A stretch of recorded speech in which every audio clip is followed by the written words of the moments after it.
বড় বড় ছেলেরা যখন বাবার টাকায় ফুটানি করে, পড়াশোনা শেষ করে যখন চাকরির আশায় বেকার ঘুরে বেড়ায়, রাষ্ট্র যখন শিক্ষিত বেকারদের চাকরি দেওয়ার ক্ষমতা হারায়, ঠিক তখনই সমাজের ছোট ছোট বাচ্চাগুলো নিজের পেটের ও বাড়ির মানুষের খাবার জোগাড় করতে কেতলি হাতে আপনার বা মানুষের দুয়ারে হাজির হয়।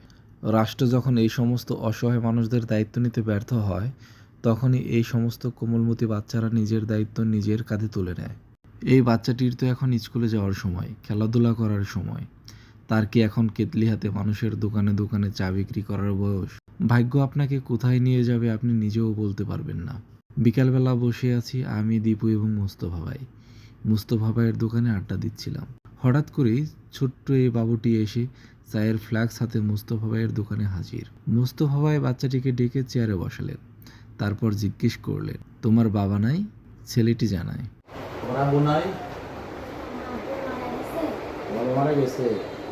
তারপর মুস্তফা ভাই ছেলেটাকে বলে, চা কে তৈরি করে দিয়েছে?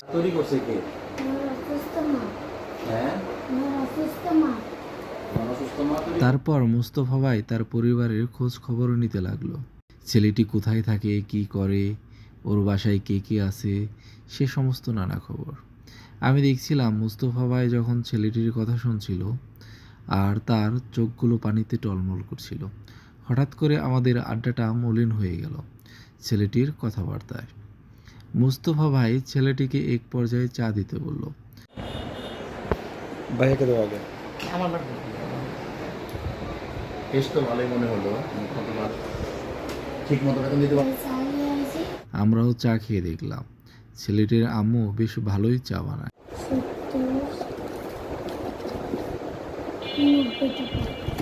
টোটাল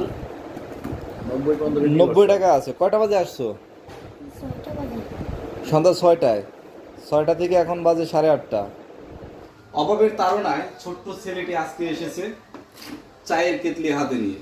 প্রিয় দর্শক, হয়তো আপনার ঘরেও একজন ভাই আছে কিংবা ছোট একটা বোন আছে। আপনার ভাই কিংবা ছোট বোনের জামা কাপড়টা যদি এইরকম থাকে তাহলে কেমন লাগবে আপনার? আশা করি কমেন্টের মাধ্যমে জানাবেন। কথা বলার এক পর্যায়ে জানতে পারলাম ছেলেটির বোনের স্কুলের বেতন দিতে পারছে না, তাই সে কিছু সাহায্য চাইল। মুস্তফা ভাই বরাবরের মতোই সেই কথাগুলো মনোযোগ দিয়ে শুনছে। ছেলেটিকে জিজ্ঞেস করা হলো, তোমার দেশের বাড়ি কোথায়? তারপর সে বলল। সব কিছু শোনার পর মুস্তফা ভাই বললেন, অনেক কিছুকে হার মানিয়ে যায়, চিন্তাও করা যায় না, কল্পনা করা যায় না। আজকে এই ছেলেটার কথাই বলি, ওদের সময় আমরা কি করছি, লেখাপড়া করেছি। আর আজকে আর বাবা নাই দেখি আজকে ওকে কী করতে হতেছে, সংসারের এই বয়সে 9-10 বছরের এই পিচ্ছি ছেলেটি ওকে সংসারে হাল ধরতে হয়েছে। বোন স্কুলে পড়ে বা মাদ্রাসায় পড়ে, মাদ্রাসায় পড়ে তোমার বোন, তাই না? মাদ্রাসা করতে কিসে পড়ে? ক্লাস। ছেলেটি জানালো মাত্র 500 টাকার জন্য তার বোনের স্কুলের বেতন দিতে পারছে না। মুস্তফা ভাই দেরি না করে হাতে টাকা তুলে দিলেন। আপনি কতজনকে দিবেন? কয়বার দিবেন? দিতে দিতে আপনি শেষ হয়ে যাবেন। তবুও সমাজের এই চিত্রও আপনি পাল্টাতে পারবেন না। আমরা ভিক্ষা নই, অধিকার চাই। আমাদের মৌলিক অধিকার, যেখানে থাকবে পর্যাপ্ত কর্মসংস্থান, সুস্বাস্থ্য আর জীবনের নিরাপত্তা।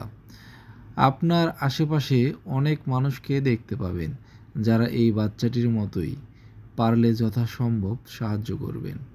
আজকের ভিডিওটি দান দেখানোর জন্য করা হয়নি, করা হয়েছে একটি পরিবারের গল্প শোনার জন্য। কী কারণে একটি ছোট্ট বাচ্চা চায়ের কেতলি হাতে রাস্তায় বের হয়েছে সেটা জানার জন্য।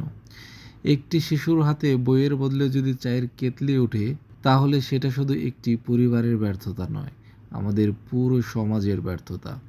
আসুন সামর্থ্য অনুযায়ী মানুষের পাশে দাঁড়াই আর এমন একটি রাষ্ট্র গড়ার দাবি তুলি যেখানে কোনো শিশুকে জীবিকার জন্য শৈশব বিক্রি করতে হয় না।